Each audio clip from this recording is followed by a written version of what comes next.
आपण सशक्त नाही. आता आपण कोणतेही मोठाले माणसं बघूया. आपल्या समोर टिळक आहेत, आगरकर आहेत, आपल्या समोर इतर शिवाजी महाराज आहेत. अशी जी मोठी मोठाली मंडळी झाली, त्यांनी काय केलं, ते कसे वागले, त्यांच्याकडे लक्ष दिलं पाहिजे. शिवाजी महाराजांनी सुद्धा त्यांना 4दा लग्न करावं लागलं राजकारणासाठी. त्यांनी केलं. राजकारणासाठी मला करायचं तर मी केलं लग्न, पण त्याच्यात ते निसंगात होते. त्याच्यावर त्यांचा परिणाम नव्हता. काय करावं लागलं तर केला. 4 लोकांशी आम्हाला दोस्ती करायची. त्यांनी जातपात पाहिली नाही की 96 कुळी असलं पाहिजे की अमुकच असलं पाहिजे, असं काही पाहिलं नाही. त्यावेळेला ज्या वेळेला इतक्या वर्षापूर्वी गागा भट्टांना इथे येऊन त्यांना राज्याभिषेक द्यावा लागला, तेव्हा या जातीपातीच्या लोकांनी त्यांना किती हिणवून टाकलं की तुम्ही कुणबी आहात, तुम्ही मराठा नाही. तेव्हा तुमची कोणची जात असे नका, तुम्ही आज सहयोगी झाला, तुमची जात बदलली, तुमचा धर्म बदललेला आहे. हा धर्म विश्वनिर्मल धर्म आहे. तो तुमच्यात जागृत झालेला आहे. त्यामुळे सर्व तुमच्या वाईट सवयी गेल्या, सगळं काय गेलं. पण हे भूत अजून गेलेलं नाही. तुमच्या जातीच्या लोकांशी तुमचा संबंधच आला नाही पाहिजे. कारण ही जमात जी तुमची आहे ते भूत आहेत सगळे.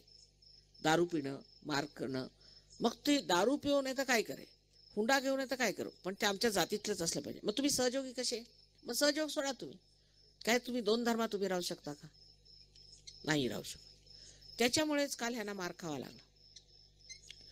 हे लोक ज्यांनी सर्व धर्म सोडला, परमेश्वर सोडला, आणखी आम्ही काहीच असं करत नाही असे करून उभे राहिले, त्यांनी काल मार दिला. त्याला कारण थोडंसं तरी मला असं वाटतं की आमच्यामधली जी कमजोरी ती त्यांनी ओळखली आणि त्यांच्यामध्ये आपण अंधश्रद्धेला पूर्ण झालो. पण जर तुम्ही बोलत सुटलात की आम्ही सहयोगी आहेत आणि आम्हाला कोणतीच अंधश्रद्धा नाही, आम्ही कोणत्याच असल्या गोष्टी मानत नाही, आम्ही ह्याच्या पलीकडे होतो, आम्ही करून दाखवतो तुम्हाला, तेव्हा ह्या लोकांच्या लक्षात येईल की काहीतरी विशेष मंडळी. आम्ही आमच्या वडिलांना पाहिलं. आमच्या वडिलांना गांधीजी सांगितले सगळ्या मुलांची लग्न तुम्ही बाहेर करा. आता आम्ही सुद्धा 96 कुळीच आहोत आणि त्यामुळे फार विचार करून लग्न होत असत. पूर्वी वडिलांनी लगेच सांगितलं काही हरकत नाही, कुठेही लग्न करा, आणि सगळ्यांची अशीच लग्न लावून दिली आमची.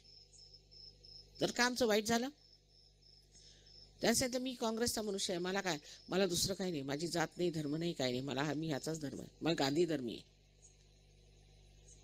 तेव्हा धर्म घ्यायचा तर पूर्णपणे घेतला पाहिजे. अर्धवट लोकांसाठी हा धर्म नव्हे. तेव्हाच तुमच्यात खरी शक्ती येईल. तेव्हाच तुमच्यामध्ये ते पावित्र्य येईल की ज्याने सगळ्यांचं रक्षण होऊ शकतं. पण जर तुम्ही अर्धवट असला तर कोणाचंच रक्षण करू शकत नाही, स्वतःचं नाही आणि दुसऱ्यांचंही. ते पावित्र्य आणण्यासाठी एकदम निसंगात येऊन उभं झालं पाहिजे. जसे आपल्या देशामध्ये मोठे मोठे लोक झाले. टिळकांचं उदाहरण घ्या, त्यांनी एका विधवेशी लग्न केलं. गांधीजींचं उदाहरण घ्या, ते हरिजनांच्या झोपडीत जाऊन जेवत असत. कृष्णाचं उदाहरण घ्या, विदुराकडे जाऊन जेवत असत. रामाचं उदाहरण घ्या, त्यांनी भिल्लिणीची बोरं खाल्ली. कोणाचं उदाहरण घेतलं तर जी लोक मंडळी अशी मोठी झालेली आहे त्यांच्यात किती वैशिष्ट्य ते बघा. जर तुम्हाला खरोखर सहयोगात यायचं असलं तर पहिल्यांदा समजलं पाहिजे की सहयोगात तुम्ही फार विशाल होता. तुमच्या ज्या संकुचित जीवनाच्या ज्या